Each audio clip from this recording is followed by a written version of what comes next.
Hey everybody, today I'm taking a look at Nippon, which is a 2 to 4 player Euro strategy board game designed by Paolo Soledad and Nuno Bizarro Sentiero. This one is published by Watch Your Game all the way back in 2015. Before I get started on my review of Nippon, I want to give a shout out to the show sponsor KIENDA.co.uk, who are my go-to online retailer here in the UK, and if you use my link in the show notes or the QR code, then you can get 5% off your first order.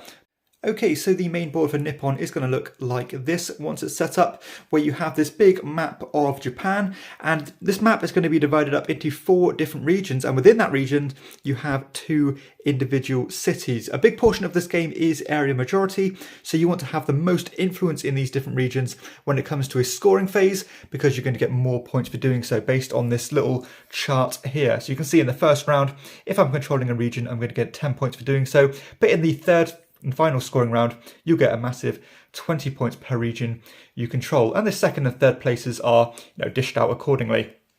In the top left-hand side of the board here, you have the the main kind of action selection system, where you have all these randomly generated meeples which come in different colours, as you can see.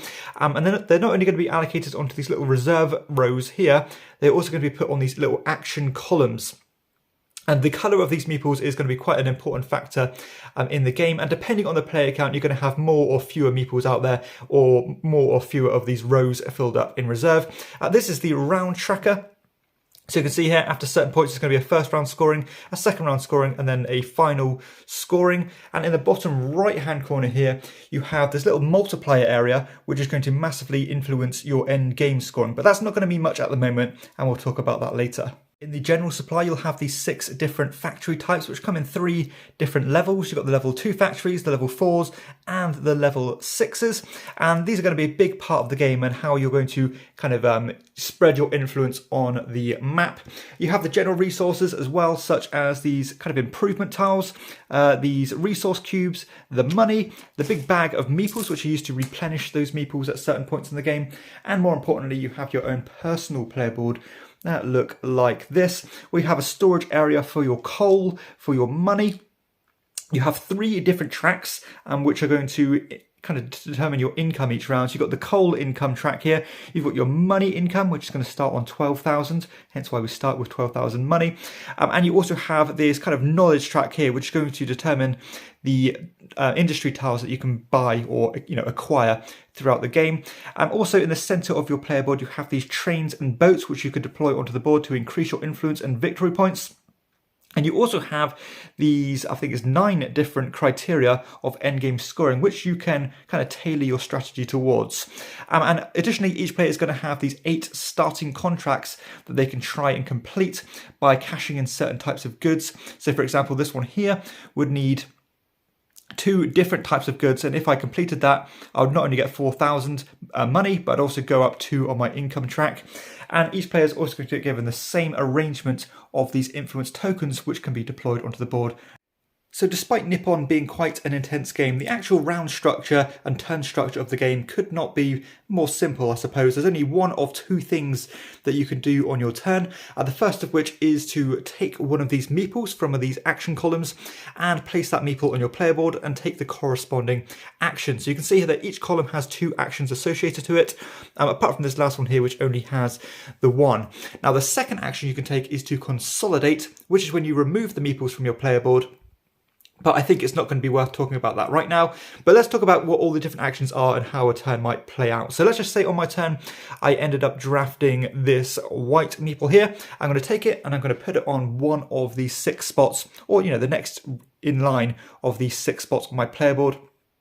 But you can see here, as soon as I got that 6th one, I've got no choice but to take a consolidate action. So why are the colours of these meeples important? So basically, when it comes to the consolidate action, you have to pay 3,000 money for each different colour of meeple you have, meaning that taking the same meeple again and again is going to be a lot more cost efficient, but of course it's going to limit your options. Whereas taking a bunch of different actions might give you that flexibility, but it's going to cost a hell of a lot of money. So what do the different actions actually do? So let's start here from the left and move to the right. However, some of these aren't going to be so intuitive because you need to do some of them before the other ones, but I'm sure you'll understand. So the first one here is to either pay 1, 3 or 6,000 money in order to move up your white knowledge track. So again, I could choose to spend that cash and fly up the track like so. The reason being that I want to hit these checkpoints, because when I hit those checkpoints, I'm going to be able to buy a certain industry tile. So you can see here, I need to have at least 2 knowledge to buy this one, or at least 6 knowledge to buy this one. You do have these blueprint tokens though, which can boost up your knowledge level by 1 for each one you spend. So if I only had 1 knowledge, I could, like I do here, I could get rid of this one and then I'd have 2 knowledge in order to buy that industry tile. The next one is to basically use your factories to produce resources, and you can do that up to 3 times. So let's just say later I acquired one of these tiles. You can see that I'd need to cash in 2 coal tiles, 2 coal tokens in order to manufacture one of these goods, which would essentially mean that I now own a silk, whatever it is. The next one is to complete up to 3 of your personal contracts.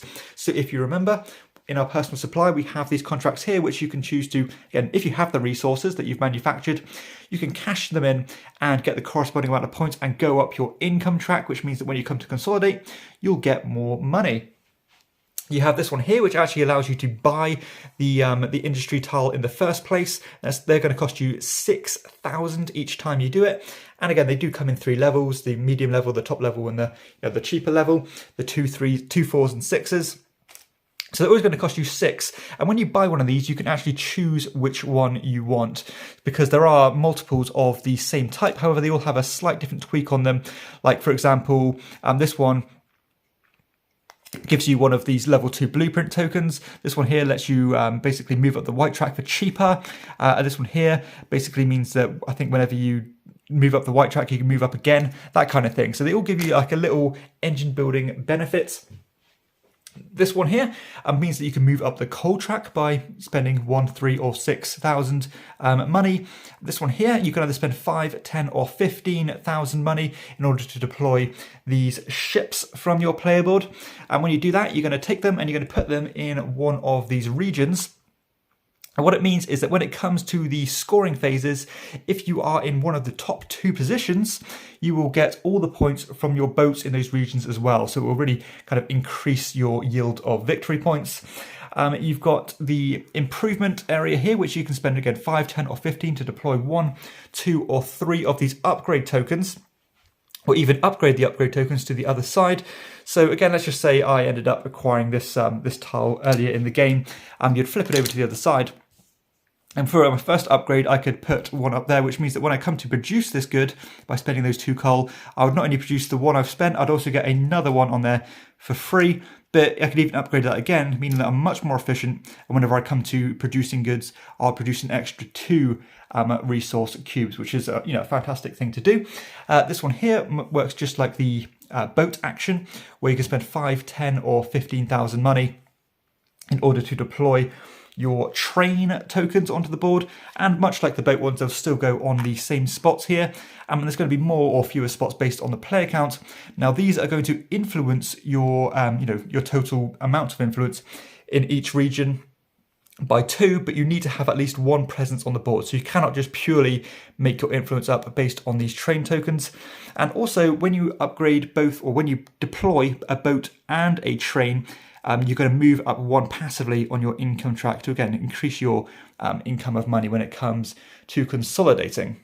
And the final action here is the one that relates to the area control portion of the game. So when you do this action, you can either deploy 1, 2 or 3 resource cubes from one of your factories. So let's just say, for example, I've got my level, my basic level silk factory here. I can get rid of these 2 cubes, and I'd refer to this little chart here.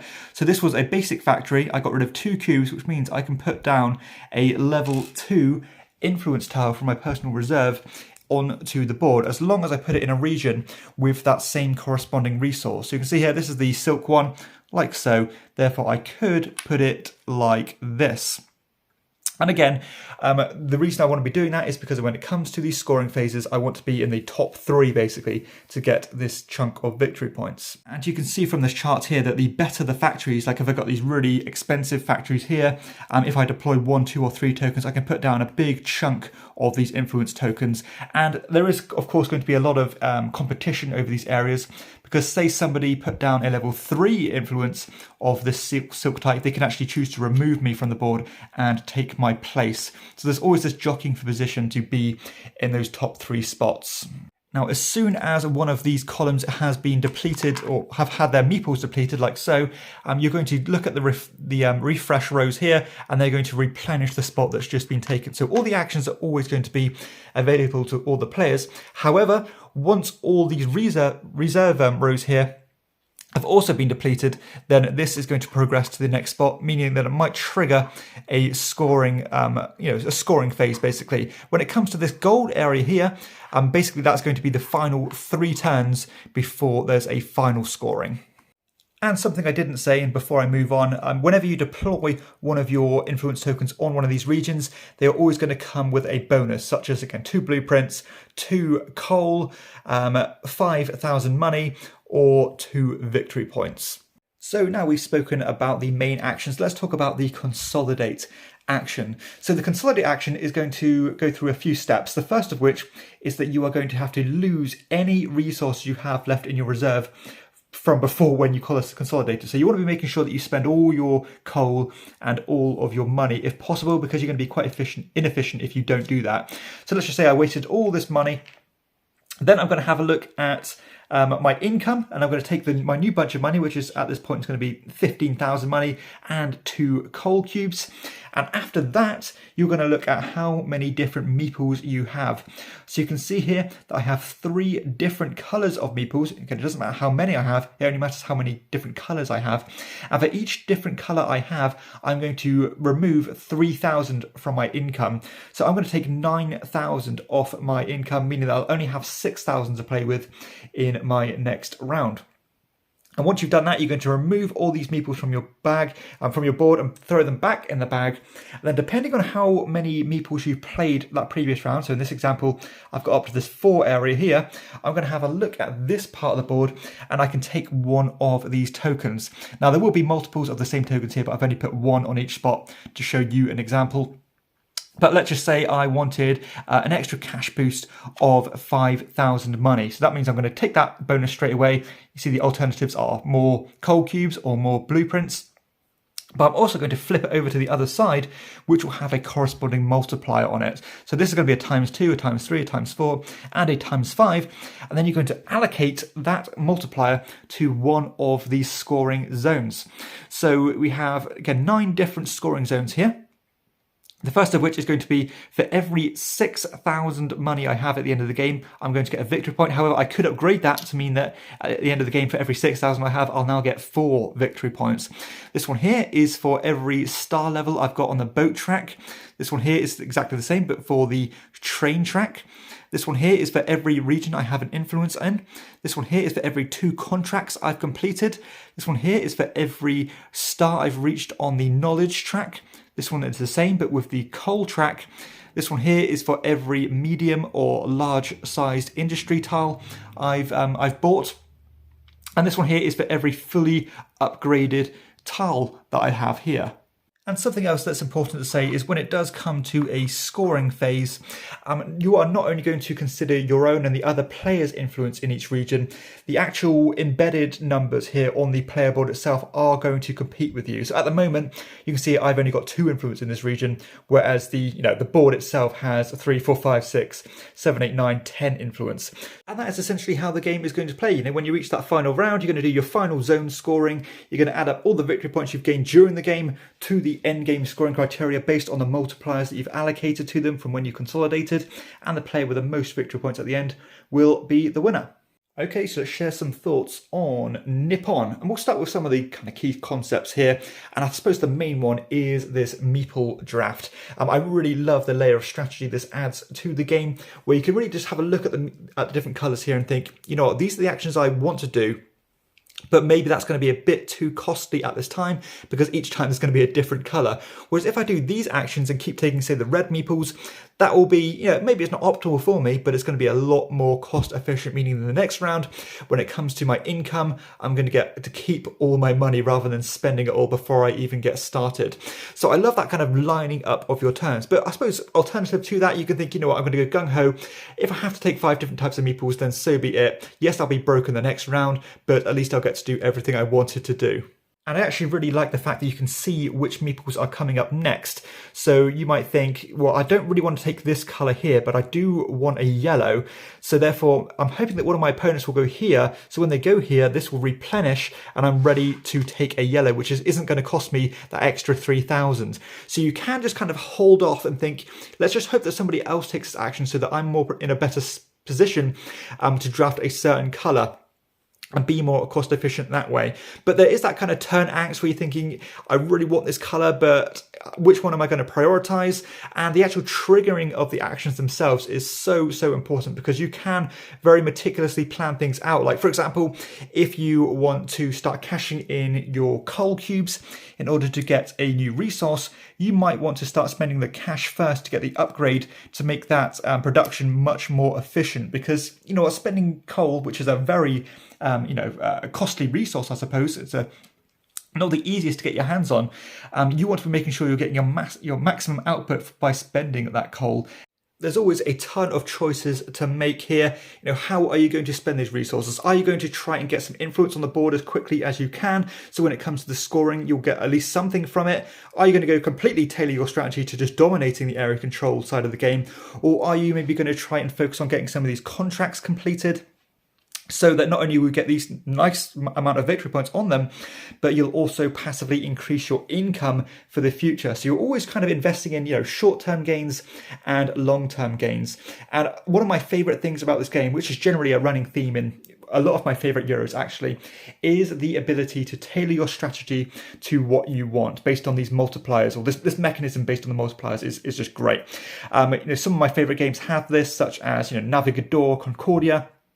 We have all this diverse range of different kind of things you can go for, and you can just completely tailor your strategy based on that. Am I going to get all my boats down and then maybe hopefully do a huge consolidation, take one of these 5 multipliers and then get a big chunk of points that way? Then maybe I'm not going to expect to do too well on the area control. So when it comes to taking a small consolidation, I can only put my 2 multiplier on that one because I'm not so focused on that one.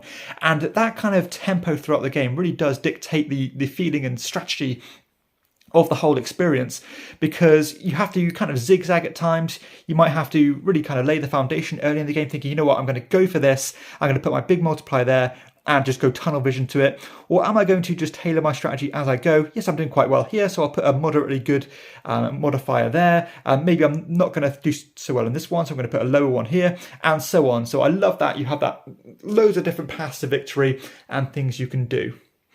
I think the method in which the area control is deployed is quite interesting, because you actually have to build up a bit of an engine and have to invest a lot in your tiles and your resources before you can even use those resources to get anything on the board itself. So you do actually have to go through quite a lot of work, I suppose, in order to get any influence going.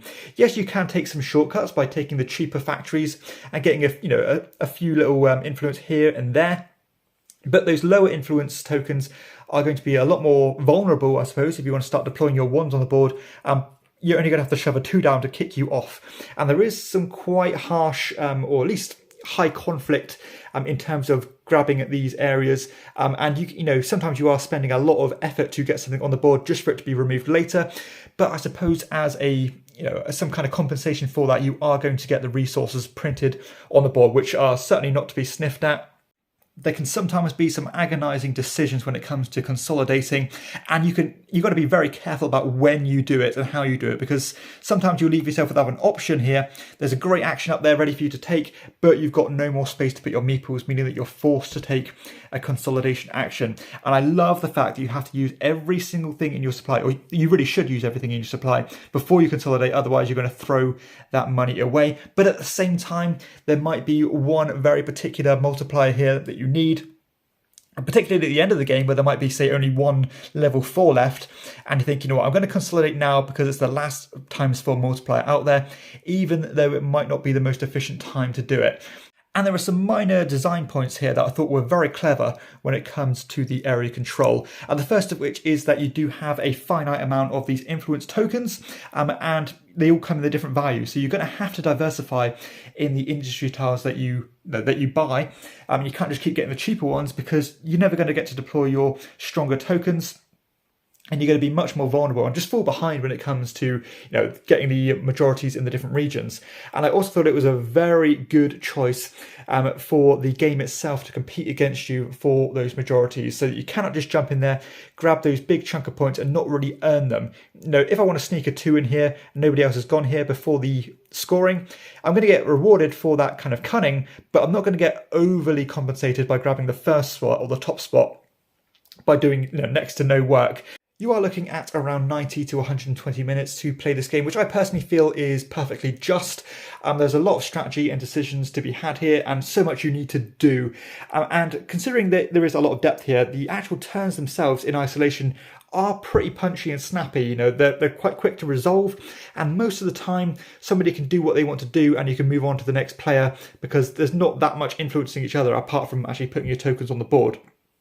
So yeah, I think the forward momentum of the game is quite good. The first few turns seem like they're a lot slower, but when you reach that almost halfway point, it does start to snowball, and before you know it, those last 3 turns have been triggered and the game is over. I'm also perfectly happy with the production of the game. I think Watch Your Game just strike the balance just right. I think the game is perfectly attractive. It's functional. The iconography is good. The meeples are, as you'd expect, just nice little wooden meeples. The tiles are a good size. Personal player boards are a good size. So yeah, no criticisms whatsoever. Maybe a little bit plain looking for some, but for me, it's just fine. Okay, so let's share some final thoughts on Nippon, and man, is this game good. There's so much to think about here. I like this idea of building up an infrastructure before you can even start playing your part in the area majority, and there's always tough decisions at all times. There's so much you want to do. You want to climb all your tracks, you want to get your contracts done, you need the big multipliers. If you focus on everything, you might be falling behind on the influence, and you want to be tailoring your strategy towards your highest multipliers when it comes to your end game scoring here. Now, what strategy are you going to go for? Which bonuses on these tiles are you going to go for? Because some of them are fantastic, and you might want to tailor your strategy to align with that. Like, for example, am I going to get 2 boats down on the board for free, which could synergize perfectly with getting a huge multiplier on my boat track here. You want to be competing in at least, probably 2 of these fields so that you keep up and not fall behind. This meeple system is great. It's actually very simple, but I like the fact that you are almost working a turn in advance, because if you completely diversify all the different colours, you're going to be completely out of pocket next round. So you have to, look after your future self, I suppose, rather than just getting short-term gains. But yeah, this game is dry as a bone, but if you're willing to forgive that, and you're all about the mechanisms, all about the multiple paths to victory. You don't mind a bit of in-your-face confrontation when it comes to the area majorities.